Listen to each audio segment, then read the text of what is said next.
So Wiser Technology is the new brand of Bionor Holding, which we are proud to present here today. We have built Wiser Technology on top of more than 25 years of experience building software solutions for our clients and partners that have positioned us as a trusted and strategic vendor for software solutions for some of the world's leading organizations. Our customer base includes mid-size to large enterprises from the United States, Western Europe, and Middle East. And these are the target markets that we're going to focus on going forward as well. We are also focusing on a few industry verticals, 4 of them that are automotive, high-tech and communications, aerospace and defense, and financial and banking. We will dig a little bit deeper into this on the following slides. And in terms of the services that we offer end-to-end software solutions, but with a special focus on a few areas that are based on the current market demand and the modern trends in technology, which are machine learning, artificial intelligence, and DevOps. As a result of the recent mergers and acquisitions that we did, we now have a solid team of more than 400 engineers, also data scientists, data engineers, IT consultants, that are working out of our offices in Bulgaria, Sofia, Plovdiv, Stara Zagora, as well as Niš in Serbia and Athens in Greece. And in terms of structure, as you know, Wiser is listed on Bulgarian Stock Exchange under the name Bionor Holding. We have around 38 million euro market capitalization at this point, and we are a proud member of the BGBX 40 index. So a few words regarding our industry focus. Here are the main industry sectors that we're specializing in.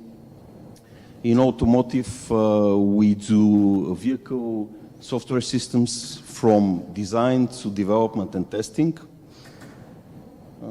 going from in-car infotainment platforms, application design and development integrations, but also safety and mission-critical functions development, such as, for example, sensors integration for autonomous driving.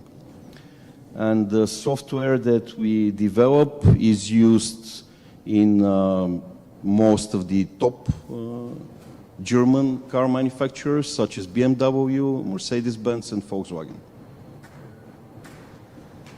In the area of high-tech and communications, we have more than 25 years of experience, and our strength, our main competitive advantage there is the technology expertise that we've developed in data transfer, video and audio streaming. And in aerospace and defense, we are a certified defense industry vendor. And we have a lot of experience in large-scale mission-critical projects, working with some of the defense industry leaders. Some of them you'll see on the next slide. And in financial services, we work on a lot of bespoke fintech services, from process optimization in banking through to customer-facing applications. And we also work with some of the leading financial institutions, both in Western Europe and in Middle East. Here are some of our customers at a glance. As mentioned before, among them are the top defense industry leaders, such as Airbus, Rheinmetall, Thales, Leonardo, Indra, but also leading European banks, such as Société Générale, BNP Paribas, HSBC, and in Middle East, we are proud to work with Mashreq Bank and First Abu Dhabi Bank. Our go-to-market strategy is mostly through our technology partnerships and sales partnerships that we have developed. We partner with the top technology industry players such as Microsoft, AWS, Google, SAP, Salesforce, and we also have developed good long-going relationships and sales partnerships with consulting firms and digital agencies such as Ernst & Young, PwC, McKinsey Digital, to name a few. In terms of certifications, along with the ISO certifications for quality and security, we also have specialized certificates for NATO software vendor, and we have TISAX, which is the most important certificate in the automotive industry. When it comes to the shareholder structure, we think that we have a really balanced structure, with more than 40% of the shareholders being founders of the company that we've acquired and merged with, as well as key employees and managers in the companies. We have 33% free float, no majority owner. And in terms of corporate structure, we are moving towards a more simplified structure where we are merging all of the current subsidiaries, which we own today, into one structure where Wiser Technology Solutions will be the main operational entity, and Wiser Technology will be the sole owner as a holding company that is listed on the stock exchange. And we will only have subsidiaries in foreign markets where we would like to have local presence.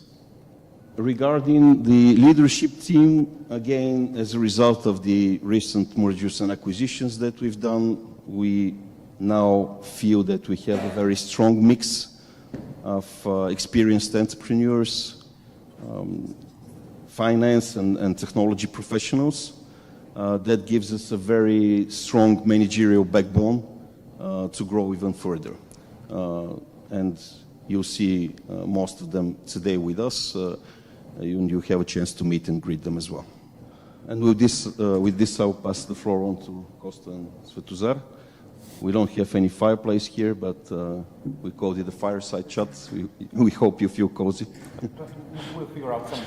Thank you very much, Spartak. Okay, first we're talking about Beyond Holding, Wiser. Do you plan to change the company name?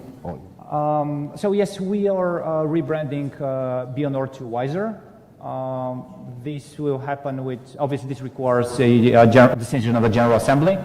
So we are currently working to prepare the materials for this General Assembly. Most likely we'll send the invitation first week of October. The reason we haven't done it so far is because there are a few other decisions that we want to include in the same General Assembly, namely changes to the Board of Directors to ensure better representation of the newly joined companies. There are changes of the auditor to ensure we work with a top 10, one of the top 10 auditors in the world in preparation for our future moves in the years to come. And a few other kind of less significant changes that we want to all of them package them and do them together. Okay, the rebranding sends a strong message that Wiser is one entity. How confident are you that you will be able to merge those companies, 7, if I'm not wrong, that you merged recently?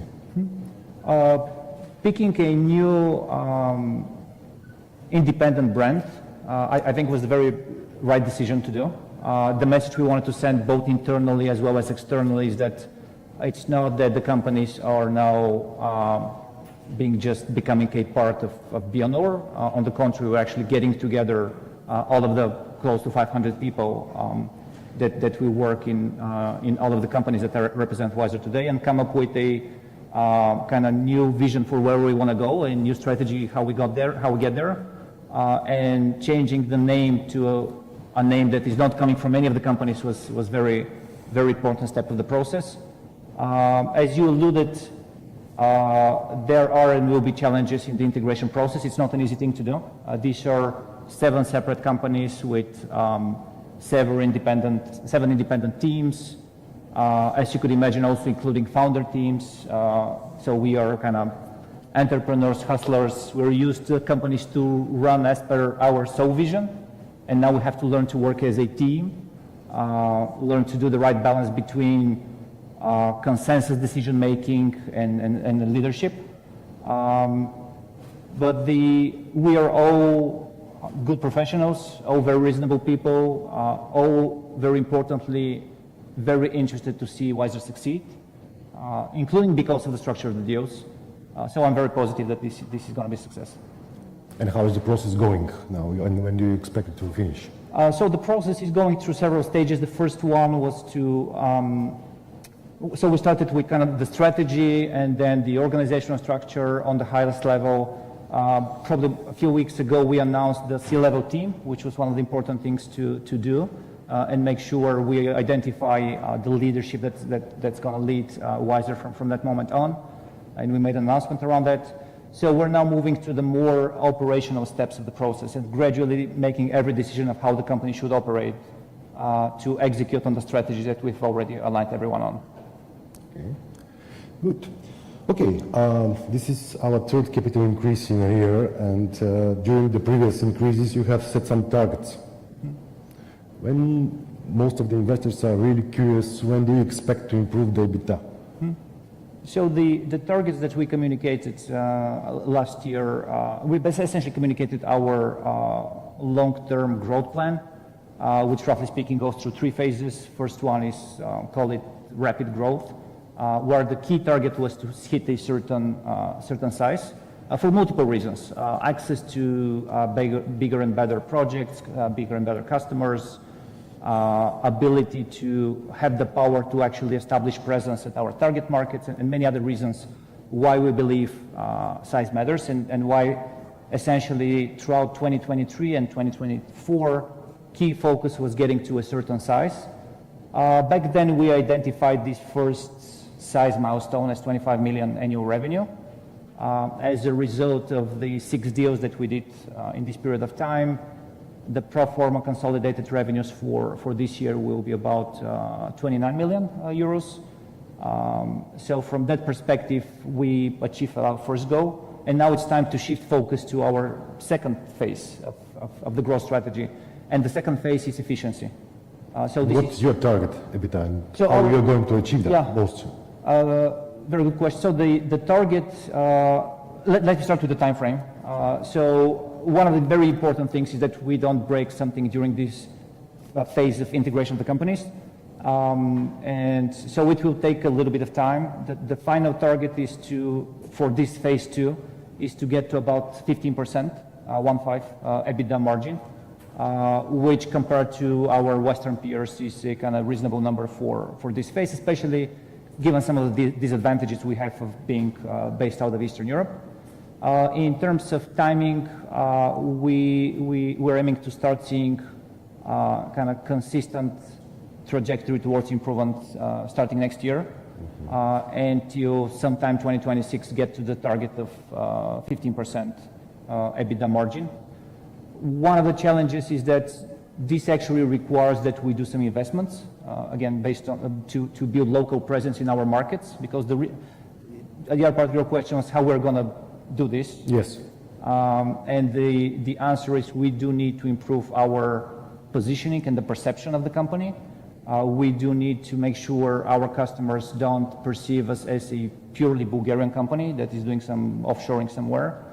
And this requires a real presence in our target markets. And this is not something we could fake. What I mean is we actually need to have a lot of people on site. We need to have more clients in those markets. We need to have investors. We need to have board members from those markets. We need to have a media presence there. So a lot of things that we need to do for the market to start to perceive us as a European company, which will allow us to improve rates. And just as a comparison, if you look at our, let's say, German peers and competitors, they're charging 2.5 times what we're charging for the same service. And I would even argue that we have better engineers and better service. Sure about that. You have mentioned actually acquisition plans in Western Europe and even USA. Do you have any targets already, or? Right now, for the next few quarters, we'll be very focused on the integration process and starting to build the build a foundation on which we could start improving the margin. So M&A in Western Europe is not immediate target, but it is absolutely a target immediately after. This is the fastest way to breach exactly what we discussed, that we do need local presence, and if we grow it organically, it will take more time. So it makes a lot of sense to actually start with an acquisition and start with a team and then grow from there. Okay, in this respect, we're talking again for some acquisitions. Do you have any plans to get some more leverage, let's say, not only through capital increases? Absolutely. So far, we've used very little leverage outside of some bridge financing for some of the deals. Moving forward, we do plan to use more leverage for the other deals and generally use debt financing more cleverly and do a better balance between the two. We do have a partner, a bank, that is ready to finance leverage buyouts as long as the deals are good in terms of terms and as long as we are ready to participate with about a third of the money. Okay, sounds good, thank you. Are there some specific new large contracts or markets that you have managed to land after the last capital increase? If you compare the company now to, like, call it 6 months ago, the biggest new clients and contracts and projects came through the mergers because in this period of time, 2 more companies joined Wiser. And so the most significant ones are 3 customers in the Emirates who are becoming very significant, including in terms of sharing our revenues and growth potential, and 1 large customer in the automotive space in Germany. Okay, thank you. One more question. How the executive team collaboration with Black Peak Capital, who are the single largest shareholder in the company?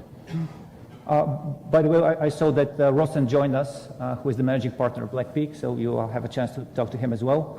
The collaboration is great, it's working great, and Black Peak are super helpful in 3 aspects of what we do. Number 1, they help us and push us to continuously improve the level of corporate governance that we have in the company. And this is very important for some of those strategic objectives that we're talking about.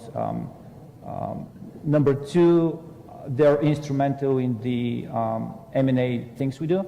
The team at Black Peak has very strong background in M&A. They have been very instrumental for the last 2 transactions to happen. And they're helping us continue to look for opportunities, structure deals, and all of that. And number 3, it's actually great to have a partner, since we were talking about the mix of 7 companies, to have a partner that, when needed, could help balance between those 7 companies and help establish the balance within the leadership team. So super happy to work with them.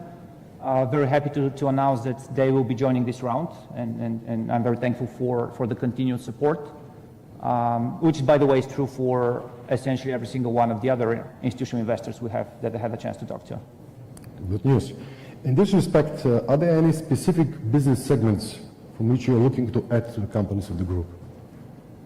I would rather say geographies at this point in time. In terms of segments, what we're looking to do is rather to deepen our presence in the segments in which we already operate. So we're not looking to widen and do more things in terms of other industries and stuff. We're looking to rather go deeper and build more knowledge and customer base and all of that in the industries that we already serve. And on top of that, another criteria in addition to segment would be geography. We'll be looking to expand in certain geographies. And when I say certain geographies, it's geographies where our customers are. More specifically, most likely Western Europe will be kind of the first place where we, as a European company, start to become a real European company. Great, thank you. And may I ask what is happening with Trior? We all know that you have a stake there and they are planning to do an IPO for quite some time. So any development there? They seem to be moving a little bit slower than we do. But that said, the process is on track. They announced, so ACC approved the documentation for, just maybe for context, we do have some stock in a US company called Triller. Triller is now undergoing a process of reverse merger with a public entity that is listed on NASDAQ, AGBA. There's a general assembly of AGBA for September 19th, where the deal is supposed to be voted. So the process is moving. The impact for us would be that if everything goes according to plan, we should be able to see some liquidity sometime next year. We have a lockup period there. Sorry? You have a lockup period there. Yes, 165 days. 165 days. From the moment Triller is public. Great. Okay, I'm sure that there will be more questions from the audience later, so maybe it's time to give the word, sorry for turning around, to Clement. Thank you, Costa.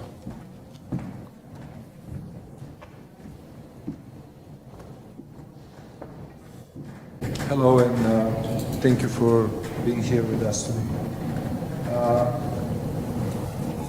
My name is Clement Machkov. I'm the CFO of Wiser, joined with the merger, with the acquisition of Frank Holding recently. Now we'll talk a little bit about the numbers, which is, I guess, the gist of what many of us are interested in. First of all, about the strategic plans and its different phases that Costa mentioned earlier. Our plan for development is divided in three different parts. The first one is already completed. As Costa mentioned, it's a part of it was aggressive M&A activity in Bulgaria and in the region. Before that, 15% organic growth, which was achieved by Bayanor in the past. And then another important milestone, probably the most important one, hitting the 25 million euro in revenue. This is now complete. And we are now in the second phase of our strategic plan, achieving efficiency. This started with the completion of the 2024 acquisitions. Now we have the challenge of integrating the companies and achieving synergies, realizing efficiencies, and reflecting this in the bottom line. As Costa again mentioned, we're planning to kind of slow the M&A activity, which was quite aggressive in the past 2 years, and to look within Wiser and to try to improve all the processes there and achieve faster and better integration, which will of course lead to improving margins. The target is to get to the industry standard of 10-50%. It will not happen overnight, of course, but it's one of the priorities of the management to get to this point as quick as possible. Once we're done with the second phase, we will move to phase 3, which is improving our positioning and getting to customers in the high-end segment of the industry, improving our brand, achieving sustainable profitability of 15% EBITDA margin, and then at the end of the day, getting to dual listing on foreign stock exchange, most probably Frankfurt. Now we'll talk a little bit about the financials of Wiser. Here is it pretty much shows the first phase that I mentioned in the previous slide, the first phase of development. Aggressive growth through M&A, originally without the newly acquired companies. Wiser, Bayanor at that time, grew by 26% CAGR between 2018 and 2022. In 2023, the acquisitions started, and its partial effect is on the light blue bar, 2023, with 5 million euro of total revenues. Now, it's important to know that the light blue bars here on this chart are revenues as reported, and then dark blue is pro forma consolidated revenues of all companies which were acquired in the specific year. For example, in 2023, we have the smaller companies acquired last year, most of them in the second part of the year, but just for presentation purposes, we show all their consolidated pro forma revenues here. Same thing for 2024.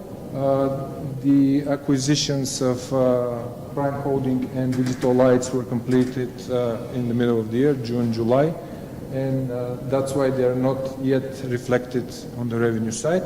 But on pro forma basis, we expect all companies within Wiser to get to the 29 million euro mark of the revenues.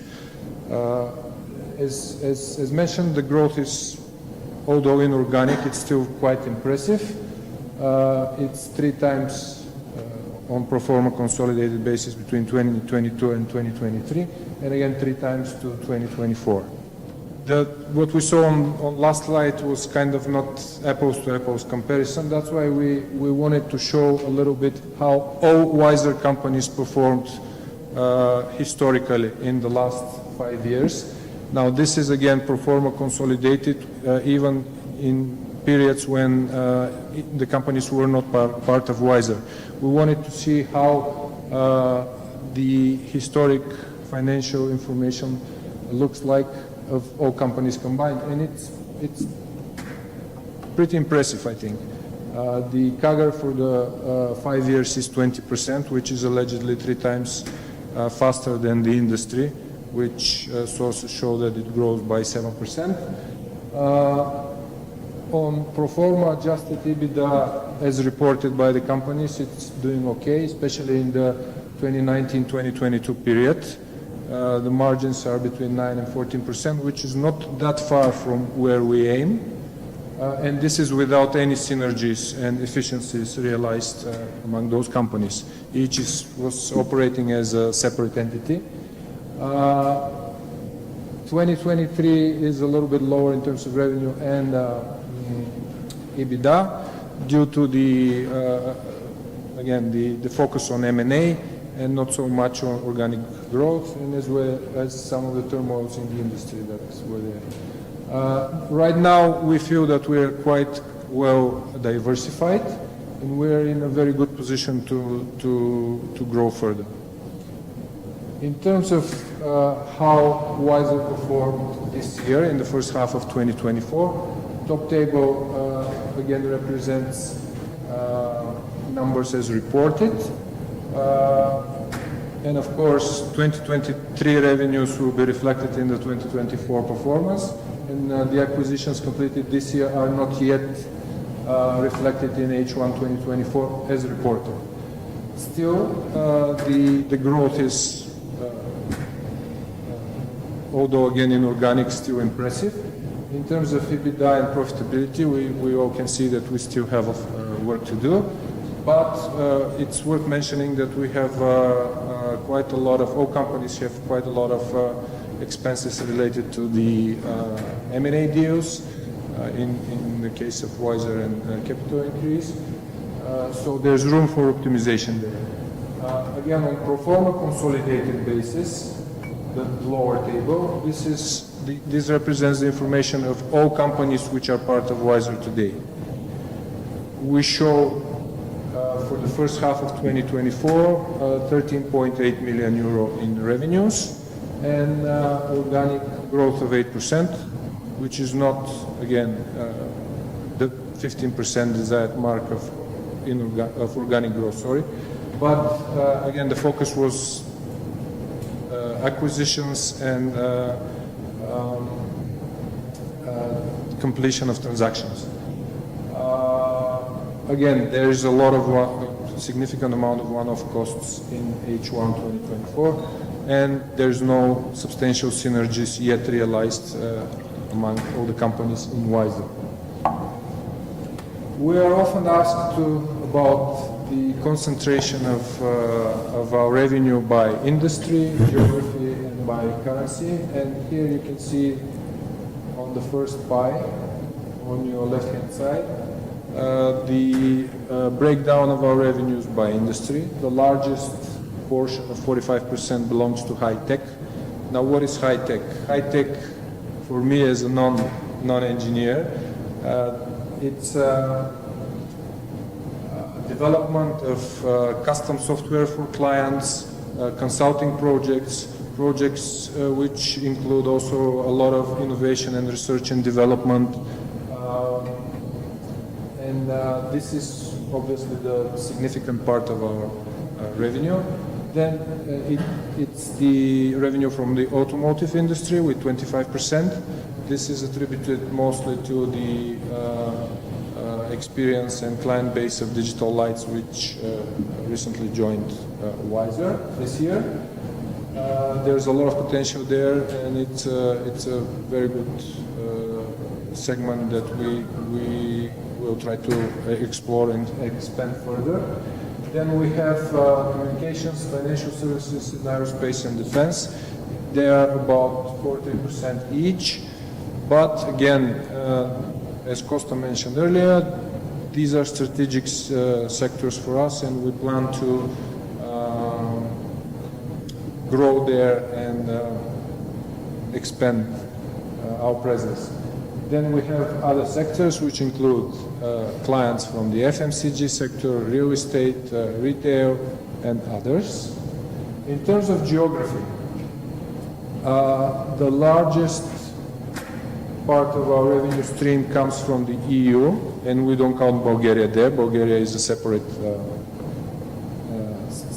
segment. It's 35% of EU excluding Bulgaria, 33% of North America, mostly the United States, even though we have some clients in Canada as well.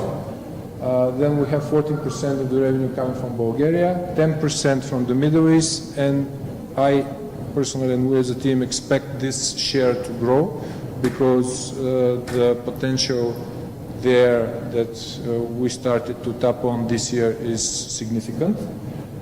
And then we have Europe, non-EU. This is United Kingdom and Switzerland with 8% of revenues. In terms of currency, 57% of our revenue is in euro, 25% is in US dollars, 18% is in Bulgarian leva. Now, this is a snapshot of Wiser balance sheet. As of June 30, 2024, we have revenues of almost 32 million euro. This includes 10.4 million in goodwill, which is from the acquisitions of the companies. We have the investment in Triller, which is 3.3 million euro. Then we have cash of almost 12 million. But this includes 5.7 million of cash provided by the bridge financing, which will be used to fund the equity portion of the Digital Lights deal. And this is also reflected in the debt and financial, in the bank debt and financial liability side of the balance sheet. This 5.7 million is included there as well. Now, it's important to know that this balance sheet does not include the Digital Light numbers, only Prime, because the Digital Lights deal was completed post the June 30 deadline. But the impact on the balance sheet for Digital Lights will not be substantial because they're a pretty light company with no financial debt at all. Now, talking about the upcoming capital increase, the issue price of the new stock will be 6 leva or 3.07 euro. We believe that this is a pretty fair valuation of Wiser stock because if you look at the price to sales ratio based on 2020 pro forma revenues, it's 1.34. And if you look at our peers from the region, their median number is 1.3. So if we use their median number, the implied stock price is 2.97 euro, which is very close to our 3.07. Now, of course, our goals are high and we are ambitious, and we want to compare ourselves to the regional, to the global leaders in the industry. And their PS ratio is 2.7. We want to get there. We know that we have a lot of work to do, but this is our goal. And the implied stock price using this multiple is 618. Now, why PS? Because we feel that this is right now the more relevant ratio that we can use because of the aggressive growth in the past 2 years, which none of these companies, as far as we know, has reported. In terms of the upcoming capital increase, the target is 12.5 million euro. And we already have commitments for about 84% of this, or 10.5 million euro. About 8.5 million of this capital increase will be used to complete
Thank you, Kimit. You took my part. Now I can go rest. we work together. Now I'll give the floor to Costa to complete the presentation and to open the Q&A session. Thank you. Thank you, Timo. Just literally a few final words before we move to the Q&A part of today's event. If you look at all of the 7 companies that are now part of Wiser and are merging into one single company, you would notice that each one of them is missing different components to being a really successful company. But we do believe that together, now as Wiser, we check most of the boxes that we need to check in order to be able to execute on the strategy. Number one, the combined team is really strong, both strategically and operationally. Obviously, as we discussed, we do have work to do there because the building a common team is not just announcing the kind of the C-level, it's really building the sense of one single team, and we have work there. But the talent that we have in the team is already there. Number two, I believe the ambition of Wiser and the growth strategy of Wiser is much more aggressive and ambitious than any of the plans of the previous companies, both across organic and non-organic growth. Number three, the combined portfolio of customers is much more balanced, much more diversified, and diversified across different geographies and industries, which also gives some stability and predictability of the company compared to kind of smaller organizations with more concentration around certain clients, industries, geographies. Number four, it's the combined team has a better ability to deliver value to our customers, including through the deepened specialization in certain domains and industries, including through some of the consulting expertise that is coming from some of the companies and now kind of spreading more widely within Wiser. And then on the other side, if you look at some of the other key components that we need to succeed, and some of them are external, we are in a much better spot today than we were 2 years ago, actually less than 2 years ago, when we started this journey to originally starting it from Bionor, but then obviously merging with our companies and growing it to where Wiser is today. So we do have now larger scale, which gives us the ability to access larger projects. We do have better access to capital through the public markets as well as through private equity. And Black Peak is a great example of the support that we're getting there. We have stronger access to talent.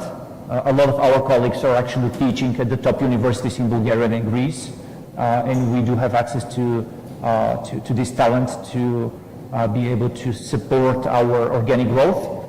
And last but not least, in this new structure, and especially being a public structure, I believe we are very well aligned, and all of the key people are well aligned to see Wiser succeed. And I think all of these factors work in our favor. We do have a lot of work to do, but we don't have excuses. We're in a good spot in terms of starting point, and it's up to us to execute well now. And with that, I'd like to shift to the Q&A part, and let's try to include more of our colleagues who are here. One person that I didn't mention, we also have a representative of independent board member of Wiser, that's Martin Dimitrov, and I already presented the other people. Thank you, Pastor. Thank you. It's your turn, ladies and gentlemen. You mentioned points already to potentially move to a double listing, but what about the Bulgarian Stock Exchange? Do you want to move to the premium market now that you have scale enough as a first step? We do, I believe we do meet all of the requirements to be on the premium segment. Actually, in terms of liquidity and number of deals, we're exceeding the requirements by like 2 or 3x. We are in some early exploratory discussions with our colleagues from the Bulgarian Stock Exchange, and when and if they decided we are ready, we're looking forward to it. Maybe one more thing to mention, as per my calculations, this month with the rebalancing of the indexes, we should also be joining BGTR 30 based on the market cap. I have more of an analyst question here about the automotive vertical. What is curious to me is to hear what are the latest developments there, given the constant wave of downward revisions from German manufacturers.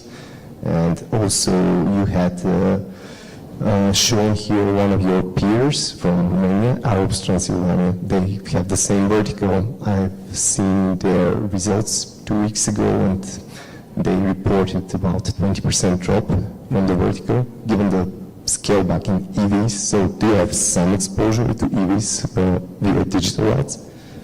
We do, and Mitko is best equipped to answer the question and provide more details.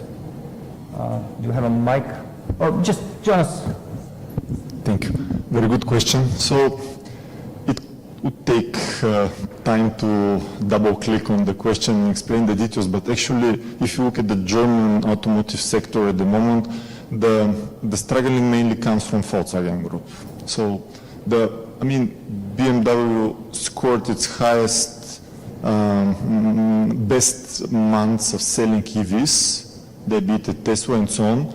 Not that they're in a perfect shape, I would say, but together with Mercedes rolling out on the China in terms of level 3 autonomous driving, the S-Class, I'm not sure whether you've seen it, but Mercedes and BMW are kind of in a better position compared to the Volkswagen Group. Now, we have to look at Volkswagen and analyze the situation there. They're losing market in China, and they're trying to get market in the US. They're leveraging the situation to cut their costs in Germany, and we know that this is not an easy plan when it comes to workers' council and so on. So if you look at what's going on there, it's a real battle between can they close a complete factory and not and so on. Now, I'm saying that because these are years of legacy which they're trying to sort out as they prepare their new investments into some of the top Chinese EVs and as well as in the US. So this giant company, I mean, even though at the moment it's not in a good situation, they're making their way. That's one thing. And the other is perhaps the issue on the Chinese market is the software. So it wasn't really the car itself. So the whole, driving experience and so on. So they need to get better, way better into the software. We try to be a good partner there. We try to do our best so all our projects, they're finishing in time, in budget, without zero escalations for the last 5-6 years. In terms of quality, in terms of execution, we have a absolutely proven track record. Now, it's not an easy time for them. That's why, if you've seen the previous, we're rolling out way more aggressive plan in terms of acquiring new projects in automotive and building on top of the current foundation that we have. We have the engineers, we have the certifications, we have the knowledge. So now with the sales machinery run by Spartak, I'm sure we'll find our way to leverage the situation. It's not an easy time, no daydreaming, but we understand reasonably the situation and we believe we'll have our wins there. We do feel the price pressure as well from some of our customers in that space. Thank you. Is it possible to elaborate more on the revenues from the defense industry? The reason why I'm asking is because this industry is kind of specific. It requires usually certifications and things like that. But if you complete several projects generally, it kind of opens the doors for bigger projects. Mm-hmm. And the number one thing that usually governments tend to appreciate a lot is something that you mentioned as somewhat disadvantaged, that you manage to sell your products and services at like 2-3 times less than what your competitors do. This is, however, a big advantage for government contracts. We didn't get any information about this thing. Mm-hmm. Just learn more about it. In the defense sector, we work mainly in programs for the European Defense Fund, in collaboration with the largest companies across Europe in that space. Spartak mentioned some of them, Thales, Leonardo, Airbus, Rheinmetall, Indra, and so on. These projects are, number one, from stability perspective. Obviously, there are no issues with payments, you have a lot of predictability, and these are also long-term projects, which is great and gives some stability to the business. Number two, these are great ways to establish relationships with some of the largest players in Europe, and then potentially convert those relationships into direct vendor relationships with them. And this is something that we have on the agenda to deepen our focus there. The defense, and when I say defense, we only do real defense, so we don't participate in any projects that are related to any weapon systems or anything. Most of the things we do, actually out of the 6 programs we're working on right now, 3 of them are essentially cybersecurity. This vertical also has a different cycle than most of the other industries that we work in. So this also gives us some balance, and obviously over the last 2 years we've seen a lot of investments in Europe increasing constantly in that space. To your questions, we already did most of the heavy lifting in terms of all the certifications, all the experience, all the relationships, and now we're in the position where people are inviting us to participate in various projects. We are yet to capitalize on all of those opportunities. We grew defense to about 10% of the revenues, and now after the last 2 mergers, It dropped to 3% because we had a lot of revenue in automotive and in high tech. But we are planning to continue to grow, and we see an opportunity to grow in that segment. One of the interesting things is that we have way less competition. There are not that many companies who are able to work in that sector in terms of requirements, certification, experience, and all of that. So we are facing less fierce competition in most of the other sectors in which we operate. My question is for the CFO. The most important word in the presentation today, I think, was efficiency, expected in 2025-26. Earning EBITDA ratio 15% from 1%. Generally, what is the level of assurance in future managerial forecast reports, long-term contracts, level of fixed costs? I mean, to what extent, also success rate of integration of the newly acquired entities, to what extent could it be forecasted for sure, the 15% EBITDA? Well, we believe it's achievable. I mean, we saw the numbers on the pro forma consolidated basis historically. From up until 2022, all the companies, operating as separate entities were there. They were in the 9 to 14% range. And if we, when we do the synergies, when we realize the synergies among all those 7 companies that we have, because we still have 7 companies. We're just in the beginning of this journey called integration. And we want to do it the right way so that we don't break anything while we are, consolidating and uniting. So it's achievable, it's the industry standard, and we are pretty confident that we can get there. Okay, thank you, Herbert. Maybe one thing to add, we're starting our budgeting cycle next month, so October, November. This will be the first wiser budget that we do, and we have a lot of work there. Starting with beginning of next year, we do also plan to start publishing official forecasts for the year and for the quarters. Right now we're giving some kind of more of a directional, just direction of where we want to go.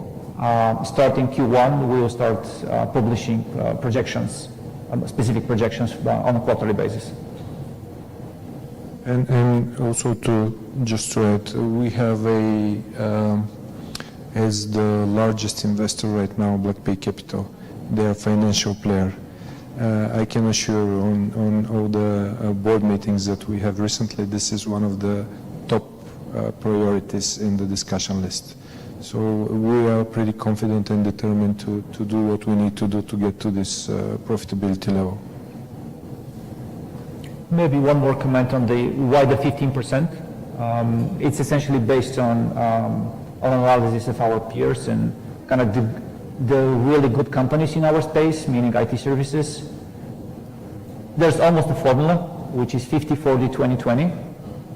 Essentially 50% contribution margin on the project, 80% utilization, which means that the 50% contribution margin results in 40% gross margin, and then 20% EBITDA, and 20% organic growth year over year. So kind of this is almost the gold standard, and if a company sustains this over the years, they're in a really good spot. We do have a few disadvantages, so we're aiming a little bit lower. If you saw the numbers, we are aiming at 15% organic growth and 15% EBITDA. And I think this is a good first target, and will put us in a stronger position as a company. And we'll take it from there. And just another thing to add, we, as a large player already, I mean, for Bulgaria, even for the region, we are more diversified. We mentioned here the slowdown in the automotive industry, which is happening. but we were able to compensate that through our growth in the Middle East. The Middle East is booming right still, and it will likely continue to do so. And we managed to get access to very good clients there with good potential. So when we are larger and more diversified, even there is it's more likely to achieve the profitability and the growth level that we aim. Thank you for your presentations. I have a particular question regarding the leverage buyouts that you mentioned.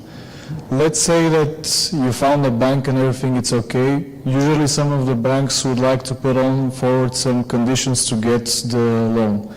Let's say that if you have an EBITDA of 100 million level, they would say we can provide you with leverage up to 400 million level. Are there any conditions or any maximum amount of leverage that you have discussed with the bank or the bank has put forward? Of course, they do track on a lot of ratios with respect to what's reasonable from their perspective for leverage for us. So of course there are certain limits within which we could use leverage, and also certain limits in which we could actually integrate other companies in terms of size. So what I'm saying is we're not in the position right now to do a $100 million transaction, not only because of financing, but also in terms of infrastructure management, and we're not there yet. So we're looking to next transactions will be up to call it 10 million euros range, so around 10 million euros range, and we'll be looking Western Europe most likely. And when you say that, let's say 3 million euros were left for potential acquisitions, do you have anything in mind that you're looking right now at?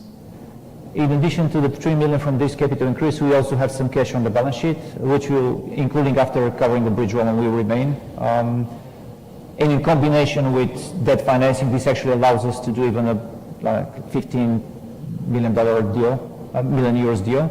We don't have anything specific right now of that size. Over the next 2 quarters, my expectation is that we will not be very active in scanning the market. We'll be rather focused on making sure we build kind of the foundation to see some of the synergies that Clement was talking about. And starting, if everything goes well, starting next year, possibly Q2, we'll hire investment bankers. We'll become much more active in terms of scanning the market and identifying good targets at that size. Any other questions? All right. If not, thank you very much. Thank you very much. Attending. Thank you. We're all available for and happy to talk one-on-one. We'll be around. I think there's a little bit of a cocktail, so please join us. Thank you again. Thank you.